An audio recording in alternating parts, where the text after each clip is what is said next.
అందరికీ మన ప్రభువును రక్షకుడైన యేసుక్రీస్తు వారి పేరిట వందనాలండి. ప్రియులారా, మనం ఉన్న లోకంలో కొన్ని స్లోగన్స్ అనేవి చాలా ఫేమస్ అయిపోతున్నాయి. అందులో ఒకటి ధనం మూలం ఇదం జగత్. అంటే ప్రపంచం అంతా కూడా డబ్బుతోనే నడుస్తుంది. అఫ్కోర్స్ కొన్ని పరిస్థితుల్లో మనం చూసినప్పుడు మనకు అలా కనిపించవచ్చు, కానీ వాస్తవాల్లోకి వెళ్తే ఈ ప్రపంచం నడిచేది ప్రేమను బట్టి, క్రీస్తు ప్రేమను బట్టి. ఇది మనం దేవుని కృపను బట్టి ఎప్పుడైనా మనం చర్చించుకుందాం. అయితే ఈ డబ్బు మాయలో పడిపోయి చాలామంది అడ్డదారులు తొక్కుకుంటూ వెళ్ళిపోతున్నారండి. మనల్ని కూడా చాలామంది ఎలా ప్రేరేపిస్తారంటే, ఈ కాలంలో మనం నీతి న్యాయం అంటే ఎలా బ్రదర్, మనం కూడా పనులు పూర్తిగా ఫాస్ట్గా అవ్వాలంటే డబ్బుతోనే మనం చేయాలి. ఇంకొక మాటలో చెప్పాలంటే ప్రియులారా, డబ్బుతో మనుషులను కొనాలి అని చెప్తారండి.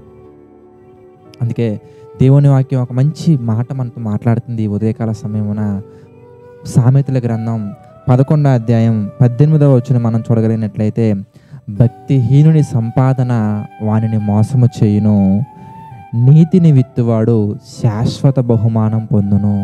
చూసారా ప్రియులారా, మనం అడ్డదారులు తొక్కాలి అనగా వాక్యానికి విరుద్ధంగా వెళ్ళాలి అని డబ్బుతోనే మొత్తం చేసేయొచ్చని కనుక మనం డబ్బును ఉపయోగించి ప్రియులారా తప్పుడు మార్గంలో మనం వెళ్తే కనుక అది మనల్ని తప్పకుండా మోసం చేస్తుంది. డబ్బును ఉపయోగించి మనం ఈ లోకంలో ఆకలి లేకుండా ఉండొచ్చేమో, వేసవికాలంలో చెమటలు లేకుండా వేడి లేకుండా ఏసీలో ఉండొచ్చేమో.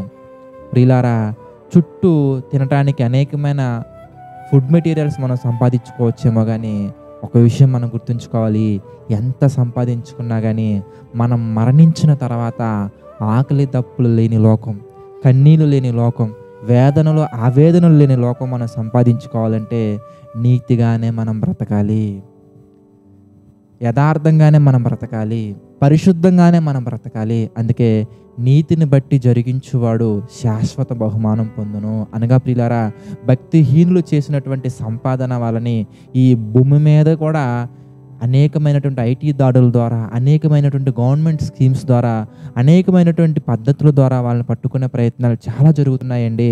మనం గనక తప్పుడు మార్గంలో వెళ్ళి సంపాదిస్తే మనకున్నటువంటి పరువు ఈ లోకంలో పోవచ్చు. ఈ లోకంలో పోయినా పోకపోయినా తప్పకుండా మనం చేరుకునేది మాత్రం నరకమే.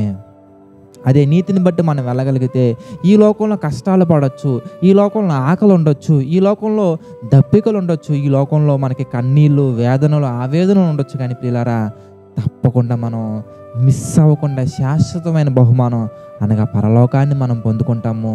మన తండ్రితో మనం ఉండే అవకాశాన్ని మనం పొందుకుంటాం. కనుక ఏది ఏమైనా యథార్థతను విడవకండి, ఏది ఏమైనా నీతి న్యాయాలను విడవకండి. అలా విడవకుండా మనం బ్రతకగలిగితే కనుక దేవుని చిత్త ప్రకారంగా తగిన సమయం ముందు ఆయన మనల్ని హెచ్చిస్తారు. ఆ సమయాన్ని మనందరం త్వరలోనే పొందుకోవాలని ప్రభు పేరు నేను ఆశిస్తున్నాను. ప్రార్థన చేసుకుందామండి. ప్రేమగల తండ్రి, దయగల దేవ, అనేకమైన విషయాలు మాకు నేర్పిస్తూ మమ్మల్ని మీలో మా తండ్రి ప్రేమపూర్వకంగా ముందుకు తీసుకువెళ్తున్నందుకు కృతజ్ఞతలు తండ్రి. ప్రభువా, మీ చిత్తమైతే మీ అందరం కూడా తండ్రి ఈ లోకంలో ప్రభువా నీతి న్యాయం యథార్థతతో బ్రతికి మీకు మహిమకరంగా జీవించినట్లుగా సహాయం చేయండి తండ్రి. యథార్థంగా నీతిగా న్యాయంగా నీ పరిచర్య చేస్తున్న సేవకులను, నీ కొరకు బ్రతుకుతున్న మనుషులను, ప్రజలను మా తండ్రి మీరు దీవించండి, ఆశీర్వదించండి. మీ చిత్తమైతే మేమందరం మరలా కలుసుకొని మీ వాక్యాన్ని ధ్యానించుకునే భాగ్యాన్ని అందించమని, కృప చూపించమని మా ప్రభువును రక్షకుడైన యేసుక్రీస్తు అతి పరిశుద్ధ నామమున ప్రార్థన అడిగి వేడుకొనుచున్నాము తండ్రి. ఆమెన్. అందరికీ వందనాలండి.